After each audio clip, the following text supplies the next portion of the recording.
Hi everyone! Welcome to my YouTube channel. For today's video ay magluto tayo ng lechon kawali. Ang lechon kawali ay nakita din natin sa mga handaan. Napakasarap ng lechon kawali dahil sa napaka-crispy niyang balat.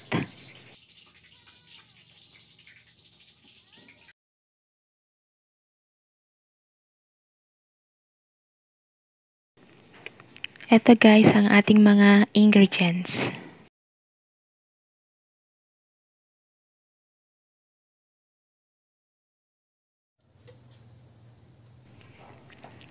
Una po nating gagawin ay magpakulo ng tubig na may sibuyas, bawang, dahon ng laurel at buong paminta.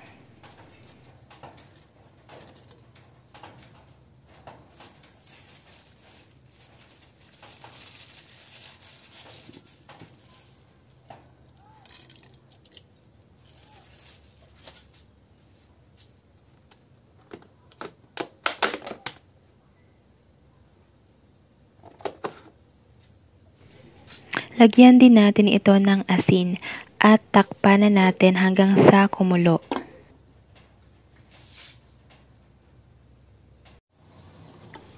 At kapag kumulo na ito, ilagay na natin ang karne ng baboy or yung pork belly. Siguraduhin po natin na nalinisan natin or nahugasan na ang karne ng baboy.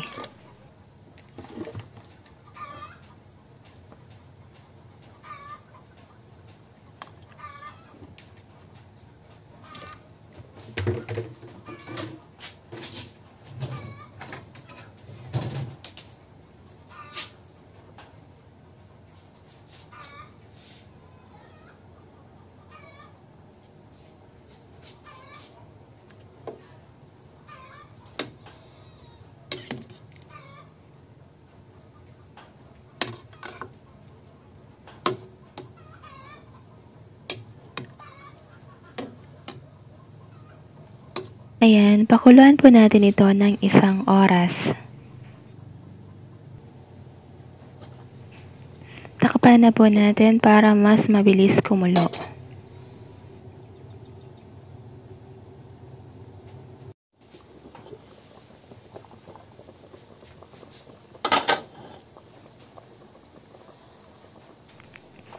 Pagkatapos ng 40 minutes, baliktarin naman natin ito.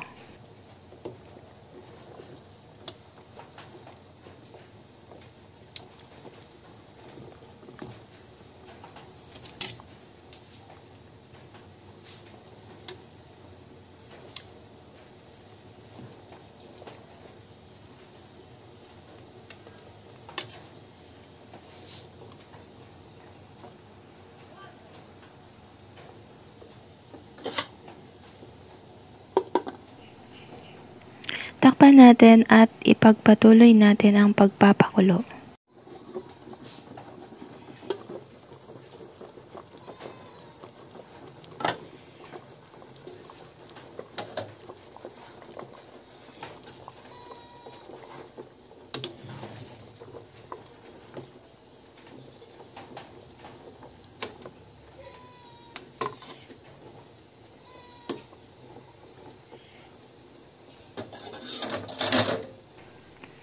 Pagkatapos ng 1 oras, tingnan na natin kung luto na ba ang karne. Kung hindi pa, ituloy lang ang pagpapakulo.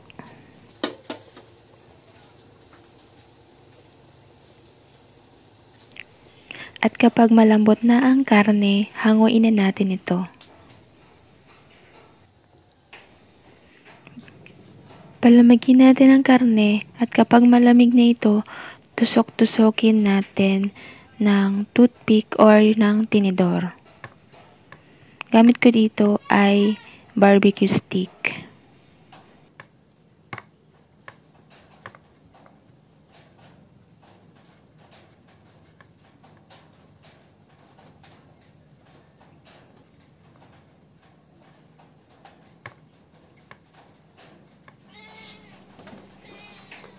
Pwede rin natin itong hiwaan, pero hindi yung sagad na hiwa.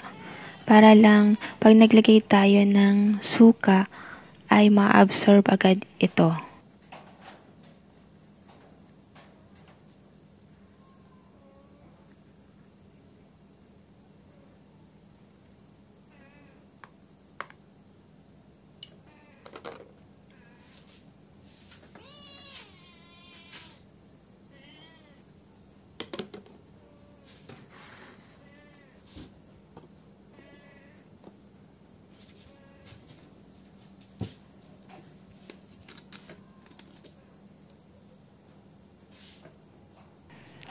Pagkatapos nating hiwaan, lagyan na natin ito ng suka.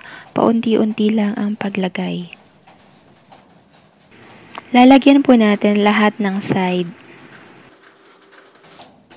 At pagkatapos natin lagyan ng suka, lagyan naman natin ito ng asin. Paunti-unti lang din ang paglagay.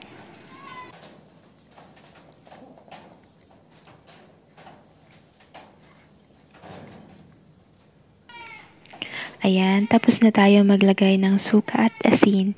Pwede na natin itong ibilad sa araw ng 30 minutes. Pwede rin naman na ilagay sa ref. Ayan, ako ang ginawa ko ay binilad ko na lang sa araw kasi napakainit naman sa labas. Kailangan lang guys na bantayan natin ito.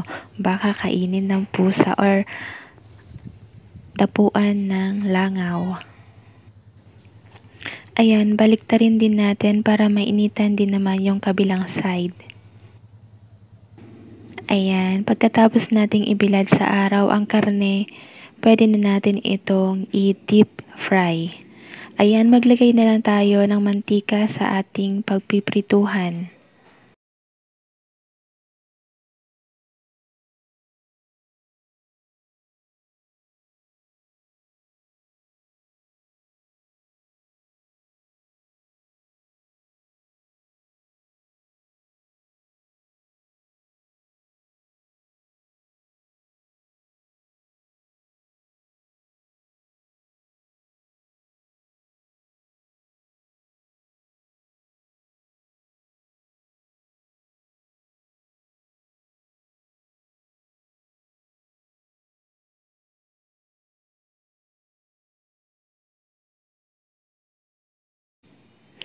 Ayan, painitin lang natin ang mantika.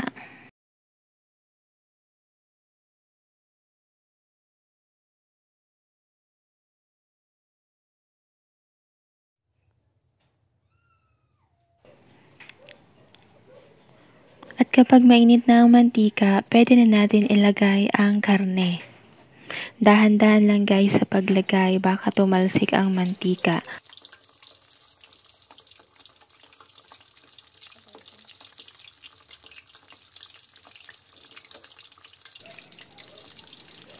Prituhin lang natin ito ng 10 minutes.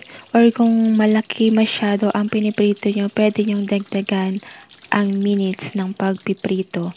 Ayan, takpan na natin ito para hindi masyadong matalsik or para maluto din agad ang ating pinipritong karne. Ayan, kung tatakpan natin ito, kailangan na may nakakasingaw pa rin. Kasi kapag hindi, magpapawis siya at lalong marami ang tatalsik na mantika.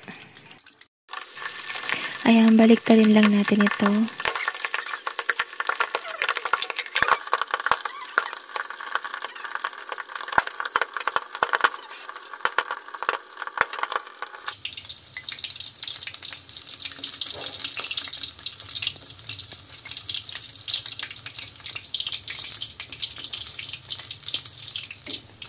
Ayan, kapag golden brown na ang ating piniprito, hanguin na natin ito. Ayan, ilagay lang natin sa wire rack para tumulo ang sobrang mantika.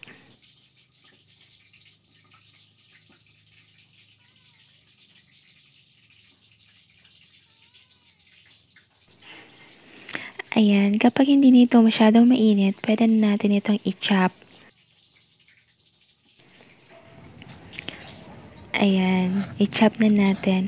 Pakinggan nyo guys ang pagkalutong or pagka-crispy ng ating lechon kawali.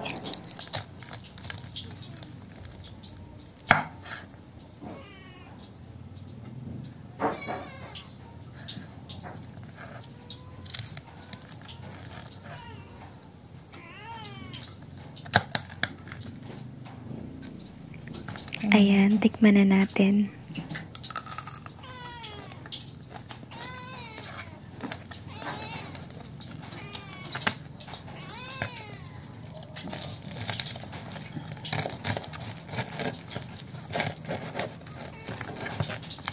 Init.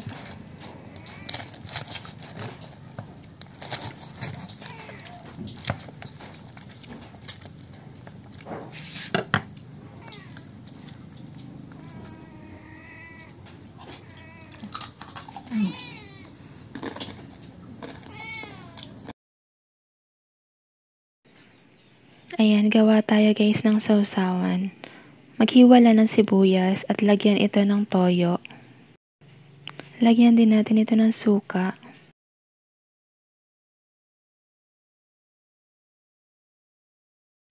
Lagyan din natin ito ng brown sugar.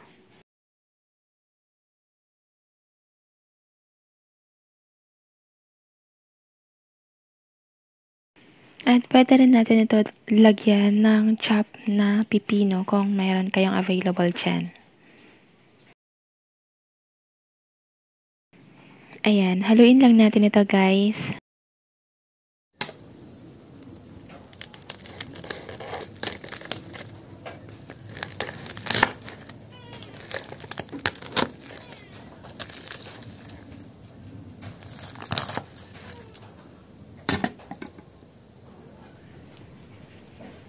That's all for today's video. Thank you for watching guys.